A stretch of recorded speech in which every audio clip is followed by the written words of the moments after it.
Paul Perret renoue avec la restauration française. Après plus de 20 ans passés en Asie où il y a ouvert plusieurs établissements culinaires, le célèbre chef de 58 ans se prépare à ouvrir les portes de son premier spot à Paris. Baptisé Nonos et comestible, il sera installé au sein de l'hôtel de Crillon, place de la Concorde, dans le 8 arrondissement.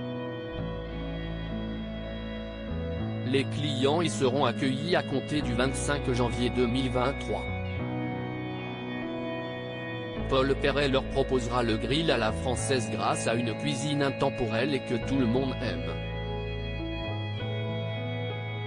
Je vais servir du steak frites sur la place la plus prestigieuse de Paris, s'est il amusé lors d'une interview pour Paris Match. La figure de Top Chef fera également une offre délichique avec une sélection de fruits de mer, charcuterie, poissons fumés et fromage. Il sera possible de se régaler à partir de 6 € mais les prix pourront vite grimper et dépasser les 200 €. Un vrai signe d'amour. Paul Perret va aussi apporter un peu de ce qu'il a découvert du reste du monde entier dans ses plats et plus particulièrement la soupe Buntu, une soupe de queue de bœuf, qui le fit tomber amoureux de son ex-épouse Ralda, la mère de son fils Léon, 19 ans, comme on le lit dans les pages du magazine.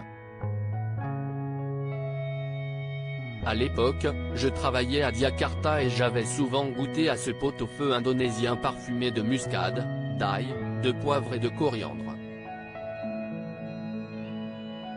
Mais celui de Ralda était tellement extraordinaire que je l'ai pris comme un vrai signe d'amour, a-t-il confié. Si est donc tout naturellement qu'il a inscrit ce plat très symbolique à la carte de son restaurant Nonos. Des déclarations qui ont de quoi surprendre tant le complice de Philippe Etchebest est d'ordinaire très discret sur sa vie privée. Il n'évoque ainsi jamais son ex-compagne mais, en 2021, il se laissait en revanche aller à partager une photo exceptionnelle avec son fils Léon. Et pour cause, le jeune homme venait de recevoir son diplôme de la Shanghai Community International School. Car oui, Léon est installé à Shanghai depuis sa naissance. Paul Perret y vit également la grande majorité de l'année et y tient notamment son célèbre restaurant ultraviolet, la table la plus folle de la planète comme l'estime Paris Match. Il ne revient en France que pour assouvir ses projets professionnels comme les tournages de Top Chef et maintenant, l'ouverture de sa brasserie Nonos.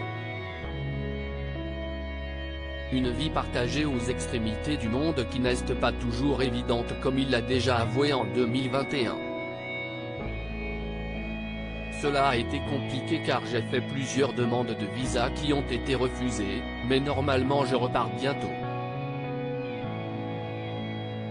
Il me tarde de revenir pour retrouver mes équipes et surtout fêter les 18 ans de Pépère, mon fils Léon, confiait-il pour Téléstar.